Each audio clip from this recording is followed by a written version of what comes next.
Okay, so in today's video, we are returning to our Why You Got Knocked Out series. This is a series that I love because acutely, there is always a technical mistake, a positional mistake, a tactical error that a boxer made that let that fatal shot hit them. Now, obviously, boxing's a momentum game. There's frequently writing on the wall long before the actual knockout happens, but today we're just looking at that acute moment, that acute mistake, so that hopefully you can identify it, stay disciplined, and not make the same mistakes when you fight.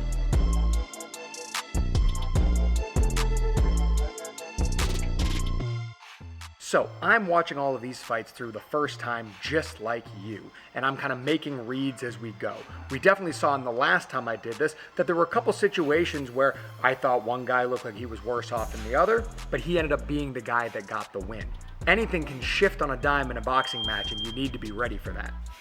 All right, our first fight here. Good, right off the bat, we're in an open exchange. Blue is on the front foot, feinting to work his way in. Red looks like he's in position to fire. Little pushy on those shots. But he got him anyway. Beautiful knockout. Let's take a look at that again. We can see Blue reaches in to attack. Red pulls back, gets elbow side, and slings in while Blue is hooking on the line, which is a big no-no. And he gets the knockout he's looking for. On to the next fight. Don't hook on the line. Our next fight is a closed exchange. Trading a lot of leather here. Red looks like he's stuck on the ropes. And breaking posture. Another beautiful finish here. Red exits with his hands down by his hips. You got to make sure two things. Firstly, when you're exiting, you're clearing that elbow. You're not going away from the person, you're going through the person.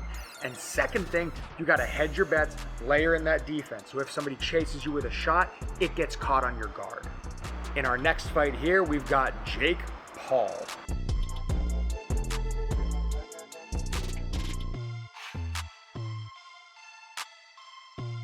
And I believe I already know he wins this fight. Nice mix-up. Jake Paul is known for that cross, and if he's got an opponent that's anticipating that cross and trying to get under it, letting him run to a 6 is a good move. So let's see the mistake that was made here.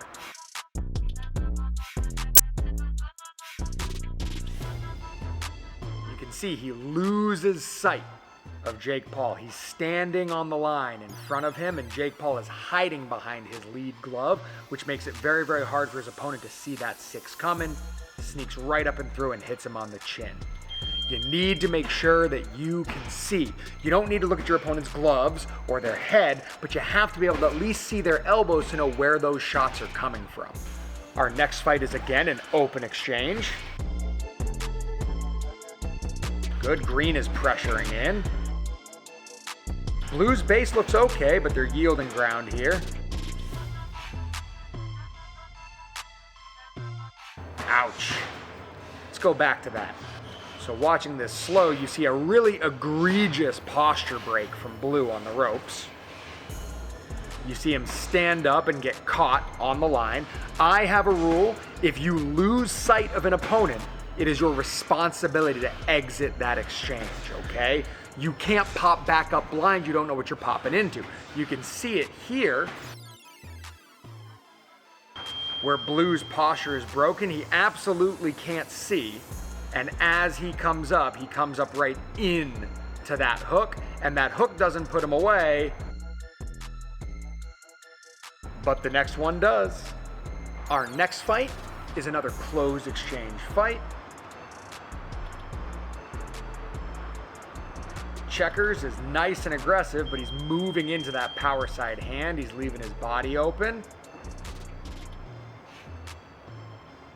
That's the risk of moving into the power side hand. You can see he punches with his left hand, but he's still in the cross lane. He needs to have some sort of traffic keeping him safe. He's unprotected, sitting right in front of his opponent's power hand. That's going to get you killed. Another close exchange. I love the Pravda promotion, by the way. I believe it's out of Russia. Well, it says right here, it's out of Russia. Cool. It's a fun promotion. I love the old school aesthetics. I like all the brown leather gloves and the bare ropes. It's a really, really cool look.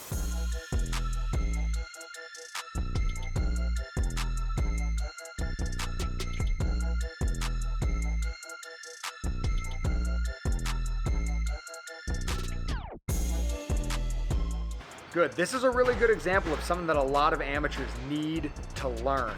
Gloves are small, and you can knock somebody out through their gloves.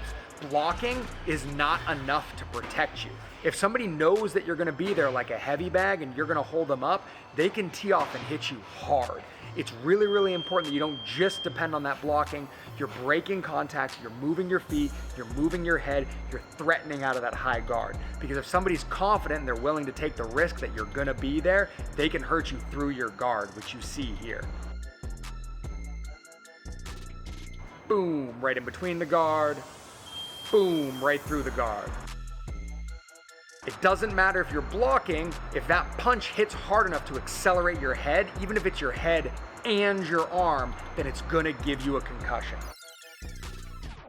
Our next fight is another closed exchange. Good body work.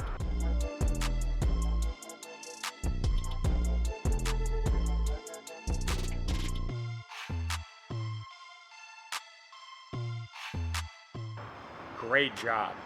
Another example of that guard not being sufficient to protect you by itself. It needs to be partnered with something. You need to layer in your defense, and you need to threaten out of that high guard position.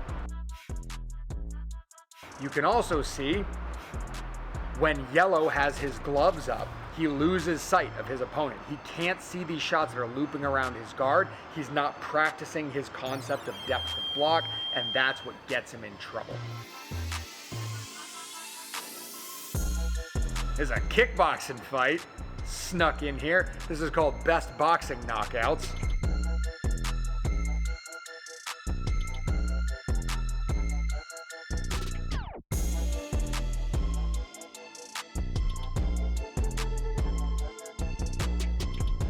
But even though it's kickboxing, the same principles apply. He's standing in the cross lane with no traffic. Both of his hands are at his chest, and he gets hit with the cross. Our next fight looks like another open exchange. Good. I was gonna say, I don't like the posture from Purple. That doesn't mean he's gonna lose. It just means he's leaning in and he's susceptible to those uppercuts and those body shots.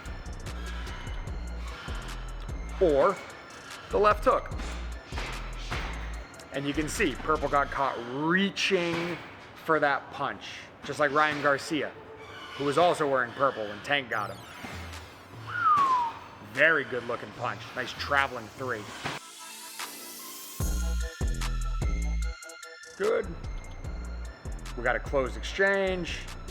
We got guys hooking on the line, dropping their hands, and that's the end. Both hands are down by his hips. Correct guard for the correct range is very important. That's probably the thing I say more than anything else. Correct guard for the correct range. It looks like our next fight has a couple of big boys. We got one of them with the beard here wearing a Ben Lee trunks. I haven't seen Ben Lee trunks since Rocky Marciano was fighting in the 50s. Let's see if he fights like Marciano. Clubs the body, big right hand. Those are Marciano classics. Both of them standing right in front of each other. That's a dangerous thing to do when you're that big. Nice. He is like Marciano. His opponent tries to exit with his hands down. Until you're 100% sure that that person is out of range, you bring those hands along for the ride. Lots of people get knocked out with traveling hooks because people are being undisciplined with their hand position. Next fight's a closed exchange. Just kidding, we got a switch hitter. It was an open exchange, now it's a closed exchange. Good, oh, that right hand hurt him. And I think that was enough. Black trunks. A little overreactive, low left hand. Bounces up in the jab lane. Yep, and tries to hook on the line. He's standing in the cross lane. He tries to throw that three. He doesn't even have enough room to accelerate into that shot to make that a worthwhile shot to throw. And he trades a poorly structured hook for a well-structured cross. You're getting the worst of that trade. Good, our next fight here. Close exchange. Oof. I was about to say, not a good-looking guard.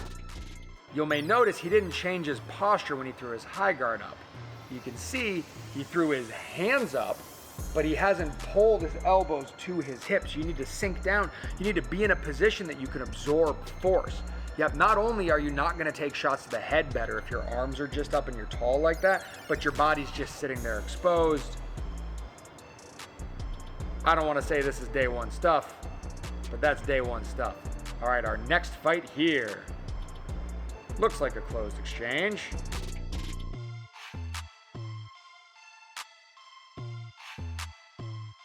And Gold is aggressive.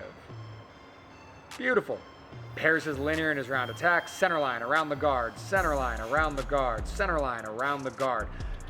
You want to dismantle somebody's high guard? That's how you do it. Excellent work. Another close exchange here in our next fight.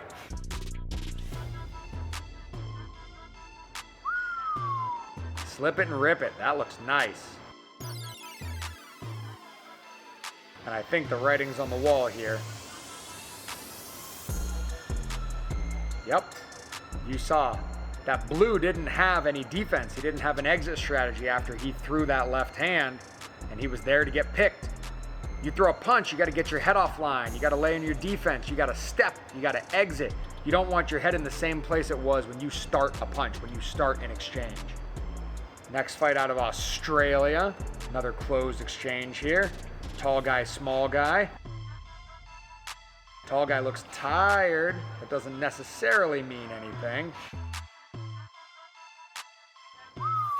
Nice body work. There it is.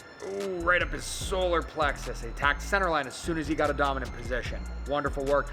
I always struggle working with small guys because it's really tough. When a short guy throws a punch, it's hard to tell if it's going to your body or if it's going to your head. It makes it really, really tough to just depend on your guard. You really got to move your feet, and you got to keep short guys at the end of your reach. Otherwise, that ambiguity is always in their favor. Our next fight from Uzbekistan, another closed exchange. Good. I don't like the way Blue Trunk slips and then hangs out in that position.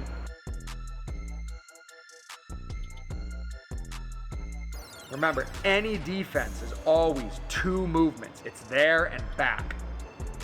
Let's see what happened there. Looked like a body shot. Yep, good body shot. And there it is twice, 3 times. Oh, he digs his liver 3 times to make that happen. Ouch. Next fight out of England. We got a southpaw framing against a guy squared up on the ropes. Good framing with that right hand. You got to be careful framing with that lead hand as a southpaw because it leaves your liver exposed. You can see it here, though I would say his opponent doesn't really look like he's in a position to hit him back. Nice patience from Red. Ha! Beautiful work. He's square. You can't protect your center line if you're standing square. Our next fight. Another close exchange. Good pressure from Red. Keeping his head offline. He looks like he has the better posture. He's in and out. He has an exit strategy. Beautiful work. Square, southpaw, orthodox, falling in, square, tall, on his butt. That makes sense. That's a bingo. That one's a simple one. Not having his feet under him just creates holes that you're not used to defending. You have to think, you have so many reps defending out of your stance.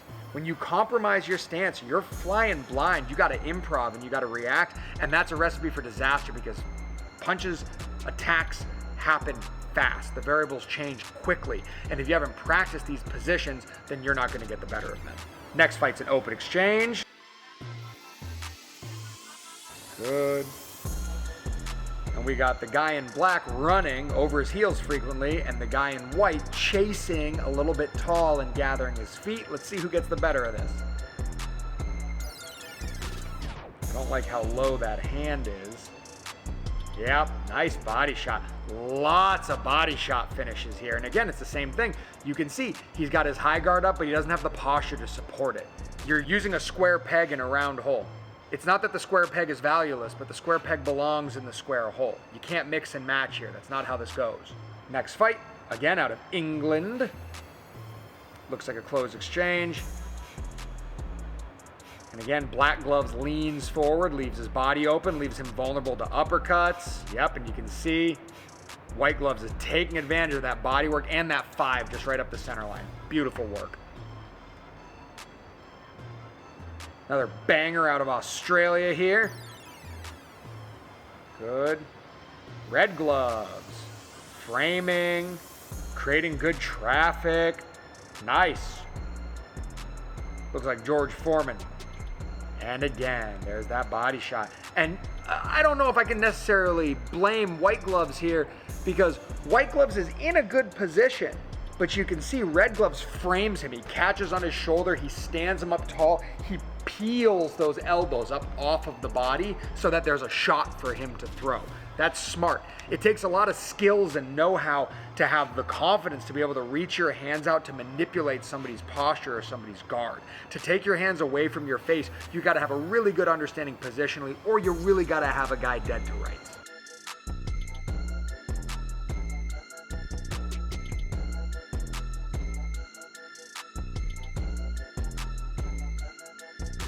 Good. Lots of reaching from both guys. They must be used to being the taller guy in their team. This might as well be a body shot highlight. I love it. Next fight is an open exchange. And another body shot. Ludicrous. This guy's like the Wish version of Lomachenko. All those little throwaway shots using to create openings. Looks good. A fight out of the USA right here. We got Black Trunks pressuring in. And Blue Trunks just keeps reaching and leaning forward. This looks like a setup. Smart call from the ref. That's the right move. Don't let that kid take any more damage.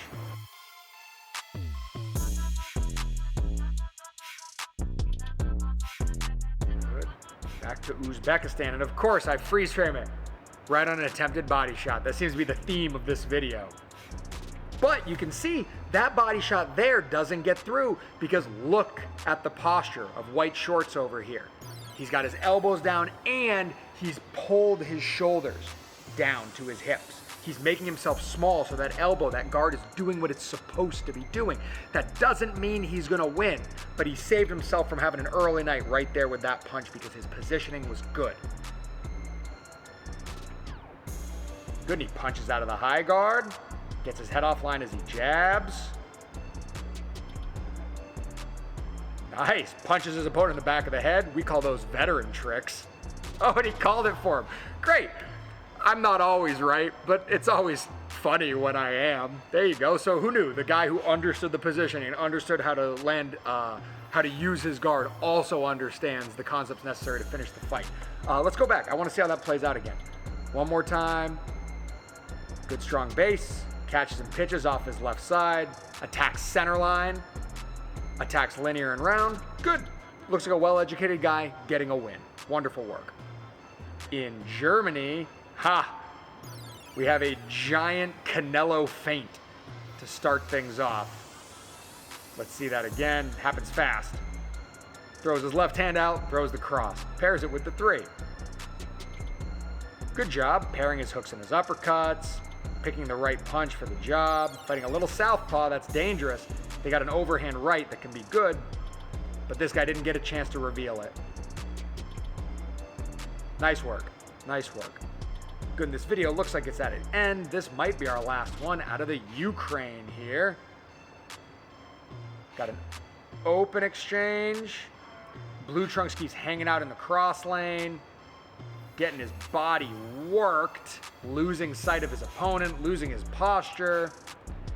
I had a coach tell me once, when you hit the ropes, you only get one butt cheek on the rope. So what he means is you need to hold your stance. You need to have good structure. Again, that's the hub that you have access to all of your techniques out of, okay? Because if you square up and you put both butt cheeks on the ropes and you lean against the ropes, then you're left vulnerable in new ways and you're not nearly as mobile or as based and dangerous as you would be in your stance. This was fun. I love doing these videos. This is one of my favorite just pastimes, things to do. And hopefully when you're quizzing yourself here or when you're listening to my interpretation of these knockouts, you can learn something and you too can stay focused, stay disciplined, stay in stance, pick the right guard for the right distance, what have you, and have success when you fight.